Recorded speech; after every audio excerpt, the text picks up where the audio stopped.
வங்கக்கடலில் நிலை கொண்டிருந்த பெஞ்சல் புயல் நேற்று இரவு கரையை கடந்தது. இந்த புயலின் தாக்கம் காரணமாக சென்னை, செங்கல்பட்டு, காஞ்சிபுரம், திருவாரூர், திருவள்ளூர் உள்ளிட்ட வட மாவட்டங்களில் அதீத கனமழை கொட்டி தீர்த்தது.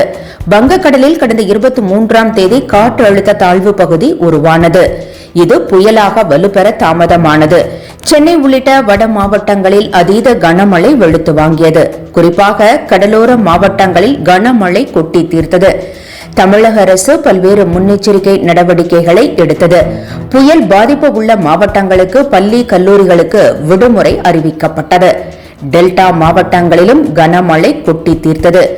புயல் பாதிப்பு ஏற்படாத வகையில் நிவாரணப் பணிகளை தமிழக அரசு முடுக்கிவிட்டது.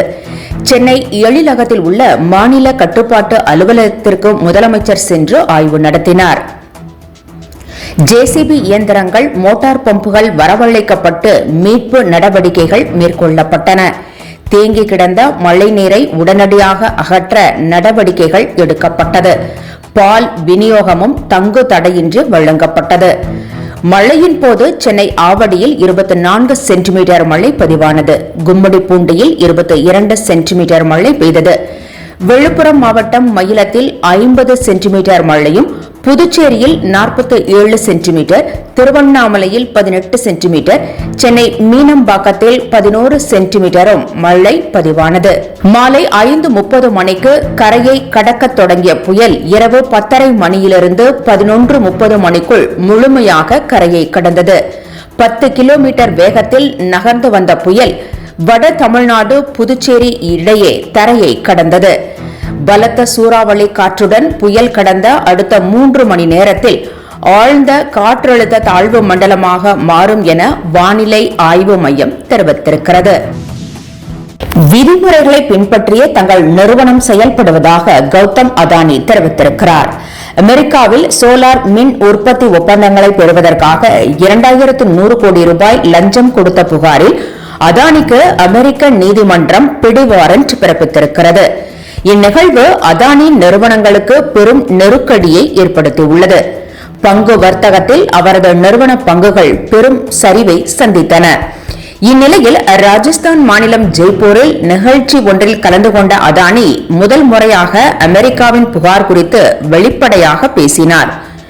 குற்றச்சாட்டுகளுக்கு எதிராக மேற்கொள்ள வேண்டிய சட்ட நடவடிக்கைகள் குறித்து அதானி குழுமம் ஆலோசித்து வருவதாகவும் தெரிவித்தார். இதுபோன்ற புகார்களை சந்திப்பது இது முதல் முறை அல்ல என தெரிவித்த அவர், இதுபோன்ற தாக்குதல்கள் தங்களை வலுவடைய செய்யும் என்றும் குறிப்பிட்டார். அம்பேத்கர் பற்றிய நூல் வெளியீட்டு விழாவில் விஜய் பங்கேற்கும் நிலையில் திருமாவளவன் பங்கேற்க மாட்டார் என தகவல் வெளியாகியுள்ளது. வரும் 6ஆம் தேதி ஆதவ அர்ஜுனா நிறுவனத்தின் சார்பில் அம்பேத்கர் குறித்த நூல் வெளியிடப்பட உள்ளது. எல்லோருக்குமான தலைவர் அம்பேத்கர் என்ற தலைப்பிலான இந்த நூலை விஜய் வெளியிட விழாவில் திருமாவளவன் கலந்து கொள்வதாக ஏற்பாடு செய்யப்பட்டிருந்தது. ஆனால் தற்போதைய நிலையில் விஜய் பங்கேற்கும் நிகழ்ச்சியில் திருமாவளவன் பங்கேற்றால் அது வெவ்வேறு வகையான அரசியல் விமர்சனங்களுக்கு வழி ஏற்படுத்திவிடும் என செய்திகள் வெளியாகியிருந்தன.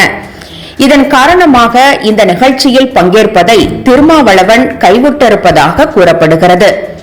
இந்நிலையில் அம்பேத்கர் நூலை விஜய் வெளியிட அதை முன்னாள் நீதிபதி சந்துரு பெற்றுக்கொள்வார் என தெரிகிறது. லண்டனுக்கு சர்வதேச அரசியல் பயில சென்ற தமிழக பாஜக தலைவர் அண்ணாமலை இன்று தமிழகம் திரும்புகிறார். லண்டனில் உள்ள ஆக்ஸ்போர்டு பல்கலைக்கழகத்தில் சர்வதேச அரசியல் என்ற தலைப்பிலான படிப்பை பயில தமிழக பாஜக தலைவர் அண்ணாமலை கடந்த ஆகஸ்ட் மாதம் 28ஆம் தேதி சென்னையிலிருந்து லண்டன் சென்றிருந்தார். சர்வதேச அரசியல் படிப்பை பயின்ற அவர் பல்வேறு நிகழ்ச்சிகளிலும் பங்கேற்றார். மாணவர்களுடனும் உரையாடினார். இந்நிலையில் படிப்பு முடிந்த அண்ணாமலை இன்று தமிழகம் திரும்புகிறார். அவர் தமிழகத்தில் வரும் ஜனவரி மாதம் முதல் அனைத்து கிராமங்களுக்கும் நடைபயணம் மேற்கொள்ள இருப்பதாக தகவல்கள் தெரிவிக்கின்றன. 19 கிலோ எடை கொண்ட வர்த்தக பயன்பாட்டு சிலிண்டரின் விலை மீண்டும் உயர்த்தப்பட்டுள்ளது. கடந்த நவம்பர் மாதம் 1964 ரூபாய் 50 காசுகளுக்கு விற்கப்பட்டு வந்த சிலிண்டர் தற்போது 1980 ரூபாய் 50 காசுகளுக்கு விற்பனை செய்யப்பட்டு வருகிறது. கடந்த நவம்பர் மாதத்தில் 61 ரூபாய் 50 காசுகள் உயர்த்தப்பட்ட நிலையில் இம்மாதம் 16 ரூபாய் அதிகரிக்கப்பட்டிருக்கிறது. வர்த்தக பயன்பாட்டு சிலிண்டர் மாதம் உயர்த்தப்படுவதால் ஹோட்டல் தொழில் உள்ளிட்டவை கடுமையாக பாதிக்கப்படுகிறது. உணவுப் பொருட்களின் விலையும் கடுமையாக உயர்ந்து மக்கள் அவதிப்படுகின்றனர். இந்த மாதமும் சிலிண்டர் விலை உயர்த்தப்பட்டிருப்பதால் வர்த்தகர்களும் பொதுமக்களும் அதிர்ச்சி அடைந்துள்ளனர். என்றும் உங்களுடன் மை இந்தியா. முக்கிய செய்திகளை உடனுக்குடன் தெரிந்து கொள்ள சப்ஸ்கிரைப் பண்ணுங்க, பெல் பட்டனை பிரஸ் பண்ணுங்க. என்றும் உங்களுடன் மை இந்தியா.